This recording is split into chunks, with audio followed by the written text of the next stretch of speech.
Hi, everyone. It's so great to see you today. You'll notice that today we actually have two co hosts. It's me and Juliana. Juliana, do you want to give a very quick intro? Yeah, so I'm Juliana Yao Jorgen. I am a workplace strategist. And for today's discussion, I'll be focusing on some practical strategies for navigating workplace relationships and office politics. Yeah. And so Juliana and I are getting together because we have two different areas that we focus on. And so while she's focusing on the relationship dynamics and then the office politics as part of her strategic execution. Today, I'm going to be focusing on emotional intelligence strategies. And the focus is to help you to lead with authenticity, to build trust, and also to inspire peak performance. So before we get into today's topic, which let me give you a sneak peek. Today's topic is going to be internal career change. So there's been so much talk lately about, should I make a move within my company? Should I move out of my company? I've got so many options. Why don't I look at what's going on, in the current environment as opposed to starting fresh? And so that's the topic we're going to cover today from both of those angles. But first, you might be wondering why there's two co-hosts today. Do you want to share a little bit about our story? Yeah, so Patricia and I met because we are both coaches with our own podcasts. And one of the things about being an independent coach is that it gets a little bit lonely. So we started keeping in touch, just talking about business and what we're seeing in our coaching practices. And I think we found that although we help a lot of the same people, we do it in a very different way. And what really stood out for me is that thinking back to when I was in corporate, I needed someone like Patricia. So I was really strong on the execution, the strategy. I knew the things I had to do. But when I got stuck, it was more around not necessarily the emotional intelligence piece, but wrapping that around personal growth from the inside, which Patricia is so amazing at. And we kind of got to talking about how, even though we help the same type of people, we do it in a very different way, and we kind of complement our clients in a different way. Yeah, I remember the first time that we talked, I was like, "Oh, she's like the other side of me, the part that I'm missing, that piece of like, move this chess piece to this space, and then this will like those types of pieces where you give very clear to do steps. Like, here's the next step. If this isn't working, do this and do that, right? Those are the pieces that sometimes I'm like, ooh, I can help you show up a certain way. I can help you, do those types of things. But when it comes to like, okay, sometimes the clients will be like, okay, now tell me what to do. Who do I talk to or where do I go? And I'm like, oh, that's a different space. And so this is where Juliana comes in. And I'm so excited that we'll have our two perspectives as we talk about different topics. For sure. And I had that same type of revelation too, where it's like, I know the things to do, but for some reason I'm not doing them. And I needed somebody like Patricia to kind of help me figure out, okay, what's blocking me from doing the things I know I need to do. Yeah, absolutely. Okay, so I love that we both have podcasts. So the beautiful thing is that if you're listening to this on the Uncommon Career, you'll also be able to catch it and other episodes that are from Julia with all of her expertise on her podcast. You want to share a little bit about yours? Because I know I just mentioned mine. For sure.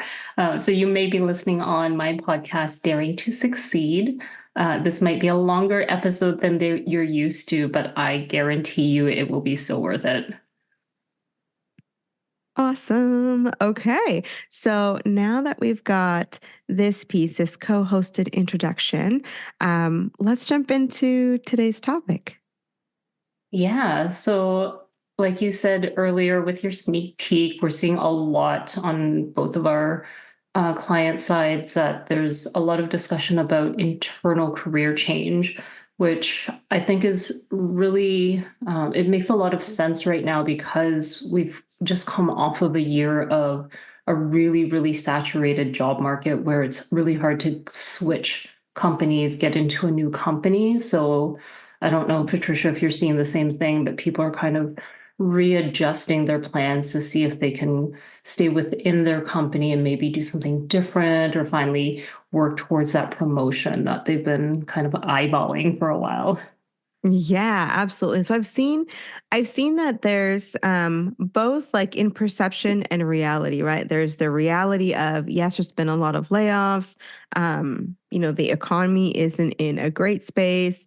I do think people are still hiring, but because of the way it's happened and because of how HR has been you know, digitized like to the max through AI and the ATS and blah blah blah and all these things, right? The perception is that it's so much more difficult to get a job than it actually is because we assume those old, right? And I think you and I were talking about like those old Yeah. methods of like you do your resume and you apply and then you get an interview, and that's just not the way that happens anymore. And so I think because of that, like you said, things are shifting to like the um, internal search versus an external search, thinking, okay, let's try this strategy and see if that can get us a better outcome. Yeah, for sure. And I think even on the employer side, it's been a little weird because before all those layoffs happened, uh, there was a lack of talent available. So coming off of the pandemic, we saw a lot of people retire early or decide, you know what, life is too precious for me to be slaving out away at a job I don't like. So going to take a bit of a break. So we kind of swung from everything was kind of okay to a bunch of people decided I'm not working anymore or I'm not working right now to then an absolute flood of amazing talent from all those layoffs. And I think we're finally kind of adjusting back to a healthier balance of Mhm. people trying to fill positions and people looking for work. Yeah, I absolutely agree with that. And one of those options is to look internally, and I think that's where folks are turning to right now. And Mm-hmm. both of us work on career change and career transition from those different aspects. But what I've noticed is previously, I would have more folks saying, I need to get a different job at a different location in even a different industry, maybe an entirely new career. What I'm hearing more and more now is I need help figuring out how to move up within my organization. Is that the same for you? Most of the people I'm working with are actually the types that you had mentioned earlier, where they're looking for complete change. So a lot of folks moving from, let's say, military, nursing, or even HR talent acquisition type roles into project management roles, or Mm, people who are actually leaving leadership positions because they're so burnt out and looking for something else senior where they can still contribute to the same level, not necessarily in terms of uh, what the company expects of them, but the contribution that they want to make. Like they still want to make a difference in their mm, colleagues' work life. mhm. They're just kind of like, I need a break from leadership right now. Yeah, definitely. So where do you think that like internal career change tends to come up most for you? Yeah, I think a lot of people just, especially if they've been in the workplace for a really long time, it can get a little bit monotonous. There are some people who love being that specialist. They want to learn a role, be really good at it, and just not have to kind of learn a bunch of new things that they didn't have any interest in the first place. They're like, I'm really good at this. This is what I want to do. But especially if you think of somebody who's been in the workplace for 10, 15, 20 years, that's Mhm. a really long time to be doing the same thing if you're the type of person who needs change once in a while. So I think moving internally is kind of a good balance because you've got the safety of a company that you're familiar with, people that you've built a reputation with, but then shifting to a different type of work. So you still have that element of new, you're still learning something different, but it's Mhm. not the same as switching industries and companies at the same time, which is quite a dramatic and uphill move to make. It is. I think it takes more. Sometimes we think the grass is greener on the other side. And it's like, oh, Yeah. I'll just change to a different position. And it's like, well, there's their culture that you won't know of, just the same way that an organization doesn't necessarily know the talent they're getting. They know they're getting the best communicator. I mean, at the end of the Yes. day, that's really what the hiring process is can you communicate your skill sets most Right. clearly, right, out of all the candidates? So they know they're getting a great communicator, but are they getting someone who, really fits in with their culture, really fits in with their group dynamic, understands the level of, corporate speak, right? Mhm.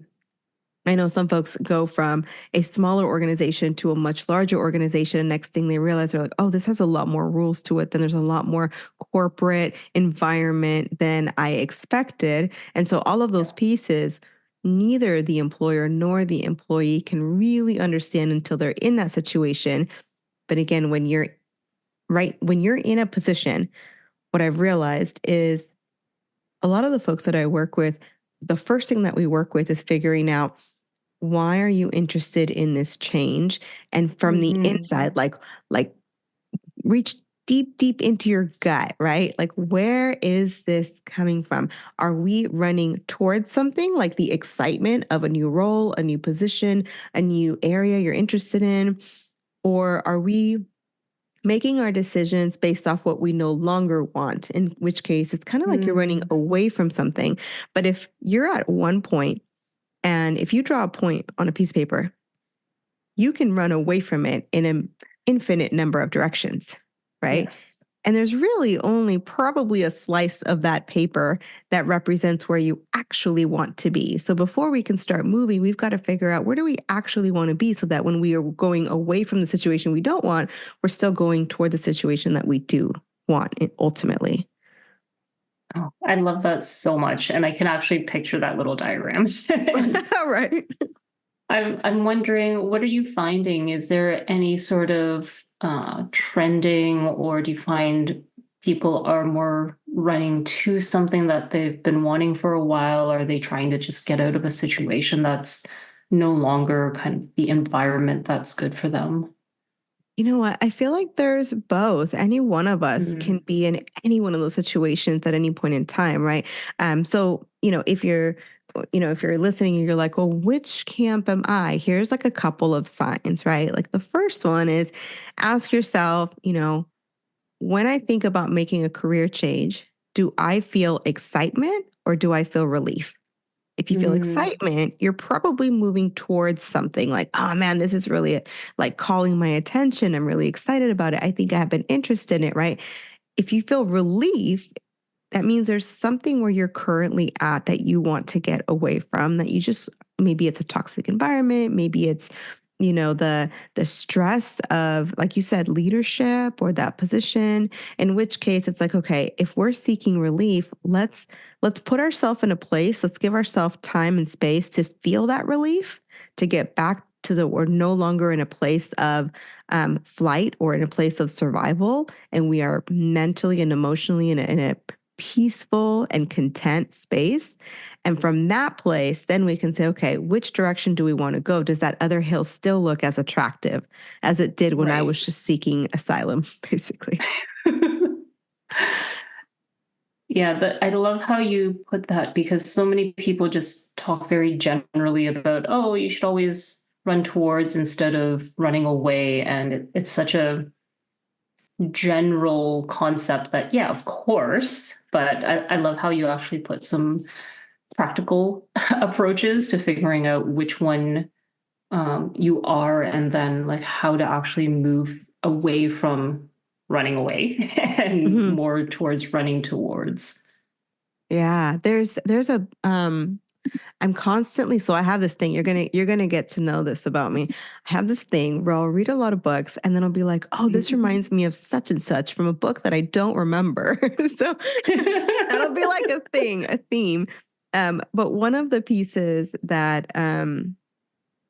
came across is that when you're in the career search process, especially now, whether it's internal, external, it is grueling. It is full of you trying to be a human with the Mhm. system constantly dehumanizing you and turning you into a commodity. taking away what is unique about you and you having to fight to express what's unique about you. And of course, after doing all of that and putting yourself on the line and taking that social risk, and then you get either ghosted or flat out rejected, right? It is a grueling emotional process. Um, and so part of what I've learned is like it is so important to figure out what is fueling you forward. It is so important to know I'm not just changing a job because the grass is greener. I'm changing a job because something in me is like burning. Like I need to, experience XYZ, or I need to put this talent that has been in the back burner for so long. I have to serve people with it. I just feel a duty and like a just this intrinsic pull towards it, right? As opposed to, oh, that one makes more money or that one has X quality. There's like something deeper. And so that's the piece that reminded me like this is why we get so clear, because when you get midway, you're not going to finish the journey if the reason why you started it is simply to get relief. Because as soon as you feel that relief, then the motivation is going to come down. So I don't know.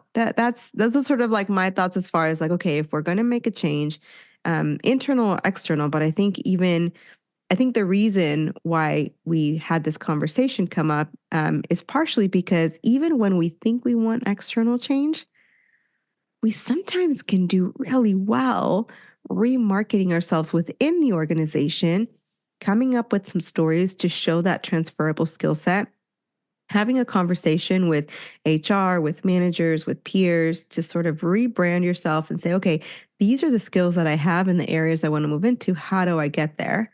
And so with that comes all of my questions, which I'm like, okay, I really want to hear from Juliana as far as like the tips, the strategies. How does someone, if they decide, okay, I've gone through the exploration process, I have realized what I really need is maybe a slight change of perspective, but more than anything else, it's a shift within the organization.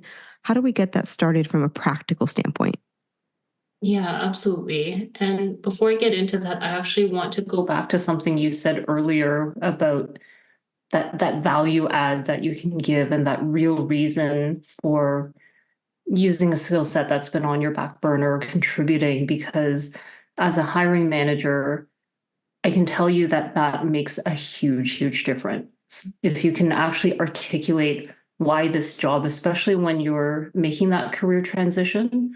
Because I can tell you, I've interviewed people who had no business applying to the types of roles I was hiring for, but my amazing recruiters convinced me to give them a chance anyway. And there were always the ones who stood out because they had that clarity that you mentioned of this is the thing that's driving me towards your team, towards these roles, versus the people who were like, oh, well, I just need a change. Like, that's great, but I'm I have a business to run. Even though it's not the entire company, I have a team to lead. We have things that we need to get done. You needing a change in your life is not a good enough reason for me to hire you. You may be amazing, but if that's the reason you give me, it's hard for me to make that connection between the change you need and the contribution that you can actually make to the team. Okay, that is brilliant, because it comes back to that whole idea of like, back in the day, a resume worked. Back in the day, saying what I need XYZ. I need a job in blank function. Okay, great. Let's put you in this position. We are now in a world where every professional when we talk about career savvy now means being able to market and sell yourself. And marketing is all about empathy, putting yourself in the shoes of a manager and saying, what do they need? What do they want? What problems do they need solved? And how can I solve those problems, instead of saying, here's what I need. Here's the problems I have. Can you please solve them for me? Absolutely. Because I mean, we always kind of assume, especially in leadership positions, that you want to be challenged. We hope that you want to be challenged and that you want to learn new things. You want something. But yes, that conversation is really important to have about the things that you need out of the job. But when you're actually being asked by a hiring manager, why this job? Why this change? It needs to be something a little bit more substantial than that. Yeah. Oh gosh, this is so good. I have a ton of directions that my brain can go because we can talk about this for hours, but I'm itching to get your perspective as far as tactically, Yeah. what are the options that someone has when they think, okay, I want to move up from within, but I don't really know how to do that. Yeah. So it kind of depends, similar to what you were talking about with that point on a piece of paper and so many directions you can go into. Uh, I'll kind of assume that most people aren't looking for moving down a level, so a less senior role or a lower paying job, but at least lateral or moving upwards. Mm-hmm. Internally, if you're moving laterally, that's probably the easiest transition because you're kind of taking the type of work that you do now and moving it to a different team. So, taking the example of, we'll say, a manager, maybe you have been a manager of a certain type of team for a really long time, and you know the type of work that they do. Well, making the transition before you move up to move across into another managerial position in a different part of a company in a different function might be an easier way to do it because then you can really easily show here are my core competencies for managerial work.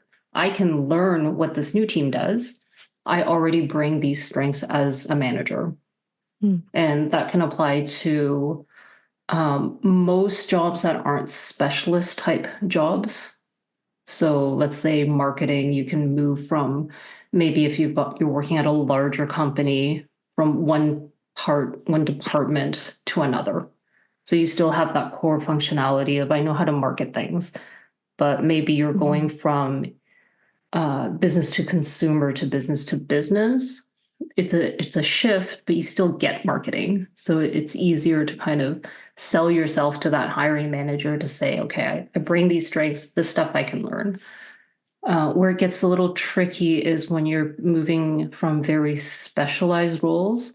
So let's say you're internal at the company as an accountant and you're looking to move into something completely different. That's where you would actually benefit a lot from having conversations with other people at the company to say, hey, I'm just kind of exploring right now. And this assumes that they haven't worked with you, Patricia, and figured out exactly what they want. Yeah. But if you're still in that exploratory phase, you can kind of just reach out to other people in the company and say, this is the type of work I'm good at. This is what interests me. What do you think? Like, is there anything in your department that I could maybe consider? What's the gap that I need to close? And if not, is there someone else you can refer me to who might have this conversation with me? Mm-hmm.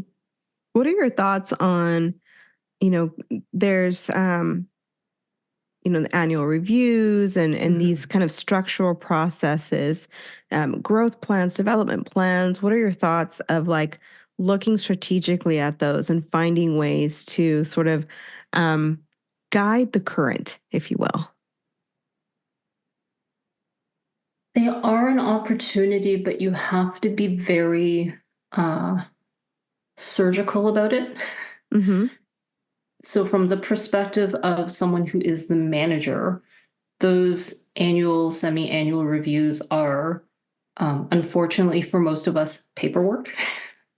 So Yeah. they're done in most companies and especially the larger companies because there's just so much going on that there's processes in place to make sure that managers at least talk to their employees twice a year about their careers. The reality, unfortunately, is that that's their time to say, okay, I've confirmed this person knows what their job is, what their accountabilities are, and that they're either doing well, they need to work on these things, or I think they're doing really well. So it's more of a check in, even though it's positioned as a development discussion. If you were to bring that up with your manager, I think whether it's at your semi annual or annual review, Mm-hmm. Make sure that they know it's coming and that you come prepared with, I've been thinking about it. This is kind of what I'd like to switch my career to, and come to them with a general plan. Mm.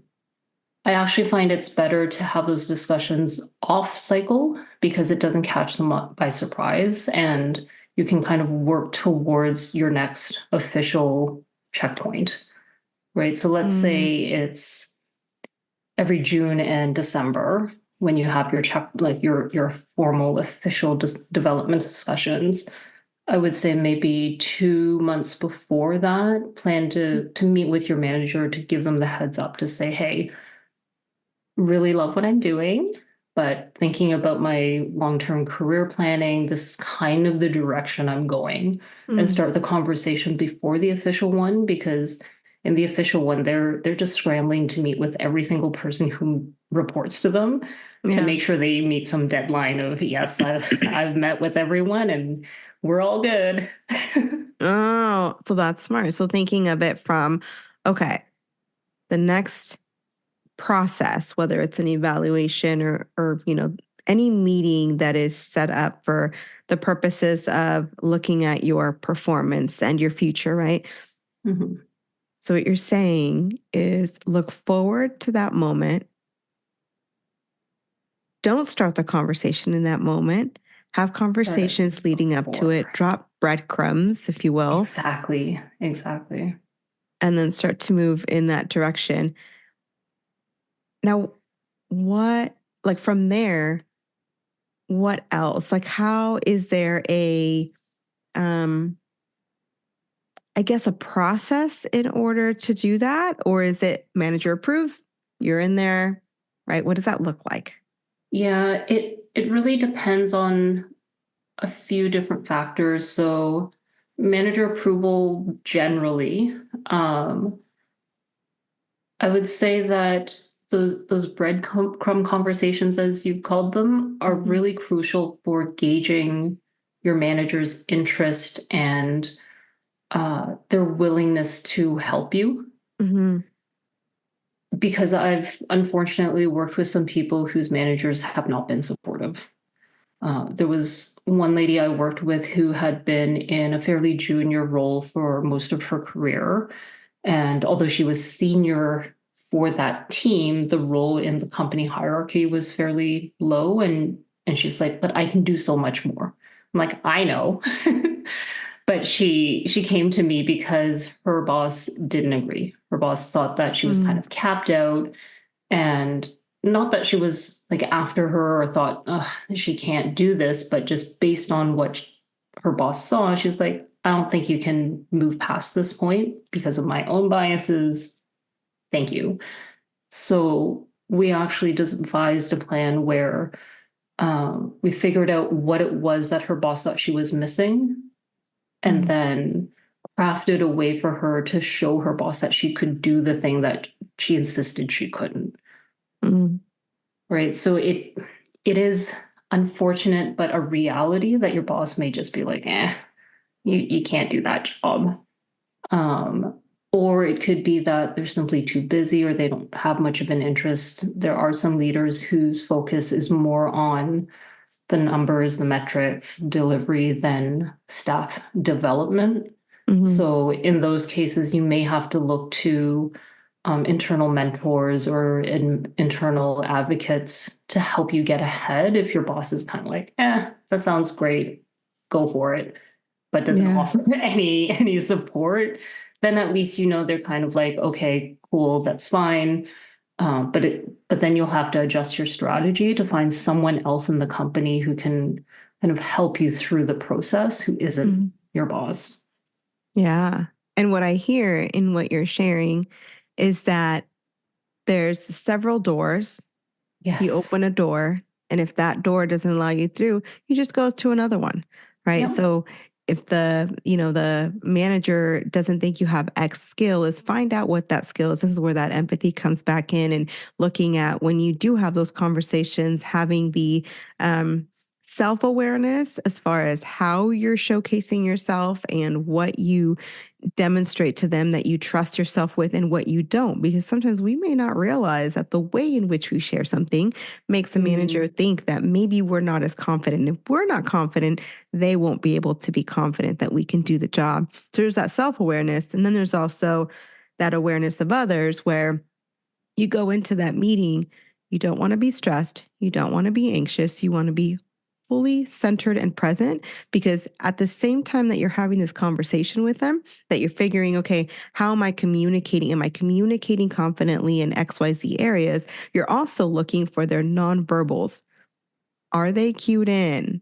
yeah. What is their, do they raise an eyebrow when you mention something? Do they hesitate when they say something? Do they, right? Like paying attention to all of those pieces is going to help you discern things they're not saying. They may not say that they don't have confidence in your ability to XYZ, but if you see that hesitation as they're talking, you may then decide, okay, this might be one of the skills that maybe because my manager is human, maybe their communication of feedback of, this is what you can improve on is not something they're strong in.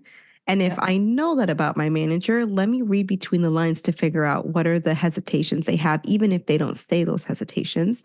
And that Yeah. way you can then, like you said, you open different doors to either let me go grow with that skill set, let me go talk to mentors and, you know, kind of dig wherever the sand is a little bit less dense, we'll say.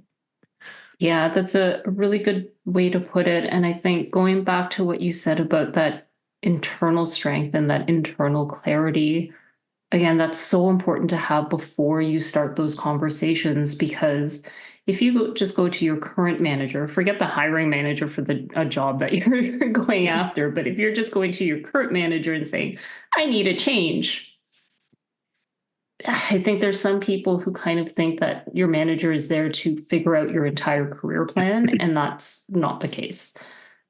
You may run into some of these people, and I know I've run into someone who thought that she could just like puppet my entire career for me way, way early. But there are actually fewer of those than managers who are just like, okay, here's the goal that you've set for me. I either agree or disagree with it based on my assessment of you, which could be different than another manager's assessment of you. And then from there, how can I actually help you? Because maybe your manager can't help you. And maybe if you're trying to leave, we'll say a job in accounting to take an earlier example Mhm. and move, I don't know, into marketing. Very different worlds. But if your manager's entire career has been focused on finance, they probably can't help you move into marketing. Mhm. Right. So they could be enthusiastic and think, great, you're awesome at your job. I believe in you. I think you can do whatever you set your mind to, but I don't know the first thing about marketing. So I can't advocate for I you. can't help. Exactly. I can't do anything other than sing your praises about how great of an accountant you are. No, that's great information. As we start to kind of like, wrap things up, I'm looking at the clock and I'm like, ooh, we could Oh my chat. goodness. We could We could chat chat forever. forever. um, but as we're like getting into that, it just makes me wonder, the piece that we haven't really touched on. I think a lot of times it's so easy to say you can make any change, you can do anything, especially as coaches, right? There's so much. I don't know if it's temptation, if it's like the like excitement of wanting to help someone, right? But there are specific moves that are going to take more time. So if, you're going from accounting to marketing, for example, right? Yeah, your manager may or may not be able to advocate for you because it's not their area. But at the same time, you're also looking at, okay, is this a feasible step? Mhm. Is this a step in which I need either, and I'm not typically an advocate of further education when you already have your foot in the door, but there are some areas where it's like, okay, I need to go do a certification or something to bridge that gap. So you do want to take a look at that too. But as we start to kind of wrap up for today, I always think that there is like a moral to the story, right? Some overarching concept that can help us kind of zoom out and see the bigger picture, as Mm. opposed to the individual tactics, right? And so, from your perspective, Juliana, like what would be your big picture takeaway? My big picture takeaway is actually something from you, which is having that like precise clarity on you're that little dot on the piece of paper. Where do you actually want to go? Mm, Because if you don't have even a general idea of the direction that you're going in, it's really hard to figure out the steps, like the individual steps to take to get there. mm, Because like maybe we're going from accounting to marketing, there must be something that's drawing you to marketing, and that will help you kind of seed those steps to figure out, okay, you're at point A, you want to get to point B. The driving force is your path. mm. And then you've just got to plot out the steps in between. Oh, that's good. Yeah. That's good. That's And good. what about you? What's your big picture takeaway from today? Okay, this is going to sound crazy, but I'm like, I'm going to piggyback off of what you said because I think it's really, you brought up a really good point. So I'm going to piggyback off that Mm. in that there, you want to know where you're going. Um, and it's this balance, and you alluded to it, Juliana. It's this balance of you want to know where you're going in terms of just general direction and have enough flexibility that you Mm. can't say I want that position in that department, because guess what, they're not going to fire the person who's there just to make room for you. Right? Like there's, you got to look at the parameters. There's your parameters, and then there's the parameters of what's possible, what's available, right? What can be Yeah. opened up, what can be created, where is money flowing in the Yeah. organization right now. So it's kind of this space of like, you have a general direction of where you want to go, and you still have various open doors that you can start, asking around about, finding information on, determining if you're a good fit for, without feeling like I've decided what my direction is and now I have to find my way into that one space. Yeah. So I like that. I think it's a good balance. Sweet. Yeah. And you may find after you have all those discussions that you're actually quite happy where you are. Which, what a way to end the episode, that you just might realize that what you need more than anything else is just a change, maybe a perspective. And you'd be Yeah. surprised at how sometimes I've worked with people that are like, I want a career change. We don't actually get to a career change. And I Mm. sometimes feel like, oh, we didn't do what we set out to do. But if, a client is happier and they're like, no, I've It's realized huge though. this is what I meant to do, right? Yeah. I just got stuck in the minutia. I got stuck in the day-to-day grind that I forgot to look at the impact I'm making, or, just whatever that perspective is. I think that's huge because I mean, what a terrible situation for someone to make a career move and then be even more miserable than they were before. So I think even though there wasn't a career change in that situation, that's still really valuable work. Mm-hmm. Life is better. Yeah. That's the point, Yes. right? Life is better. Yes. Gosh, well, it was so much fun Oh, spending yes. time with you today. Yes. Same here. I love our conversations. Well, I'm excited that we are going to continue these conversations. So, if you are listening on either one of our two podcasts, know that we are going to continue these. We're actually continuing under the title of Elevated Leadership, Balancing Emotional Intelligence and Strategic Execution. Yes. So stay tuned for more conversations on both the emotional intelligence and strategy side of things for your career. Awesome. Thanks for joining us. We'll see you on the next one. Bye.